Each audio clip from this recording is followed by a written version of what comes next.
আসসালামু আলাইকুম। তো আমি আজকে রোস্টের একটা রেসিপি নিয়ে এসেছি। ১ম এ আমি চিকেনগুলো খুব ভালোভাবে ধুয়ে নিয়েছি। তারপর আমি চিকেন একটু লবণ মেখে রেখেছিলাম। এখন আমি তেলে ভেজে নেব। তারপর চিকেন ভাজার পরে সেম তেলে আমি মশলাটা কষিয়ে নেব। তো আমি কিছু গরম মসলা আর পেঁয়াজ কুচি দিয়ে দেব পরিমাণ মতো। তো আমি এখানে প্রায় ১ কাপ পরিমাণ পেঁয়াজ কুচি দিয়েছি। তারপর কাঁচামরিচ দিয়ে দিলাম।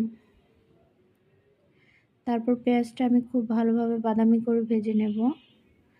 তো পরিমাণ মতো লবণ দিয়ে দিয়েছি। তো আমার পেঁয়াজটা ভাজা হয়ে গেছে। এখন এক্ষেত্রে আমি ২ টেবিল চামচের মতো আদা রসুন বাটা দিয়ে দেব।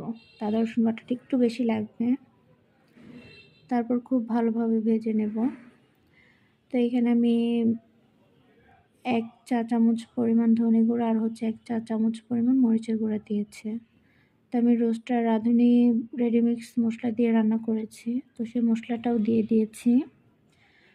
তো আমি এক্ষেত্রে খুব ভালোভাবে মশলাটা কষিয়ে নেব। আর আমি একটা মশলা বেটে রেখেছিলাম, সেটা হচ্ছে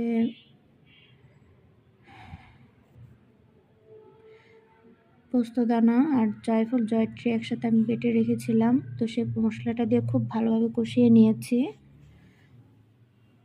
এখন আমি চিকেনগুলি দিয়ে দেব। চিকেনগুলি দেওয়ার পরে আমি এখানে আরেকটু ভালোভাবে কষিয়ে নেব। তো এভাবে রোস্ট রান্না করলে খেতে খুবই মজা হয় আর রান্নাটা খুব সহজ। তো আমি নর্মালি বাসায় এভাবেই রান্না করি। তারপর খুব ভালোভাবে আমি চিকেনটা কষিয়ে নেব।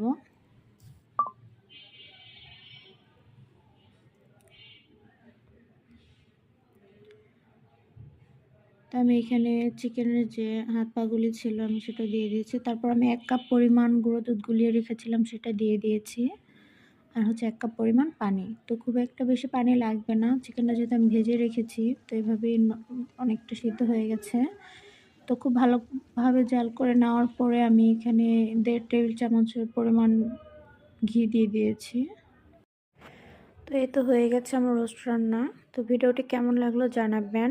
ধন্যবাদ।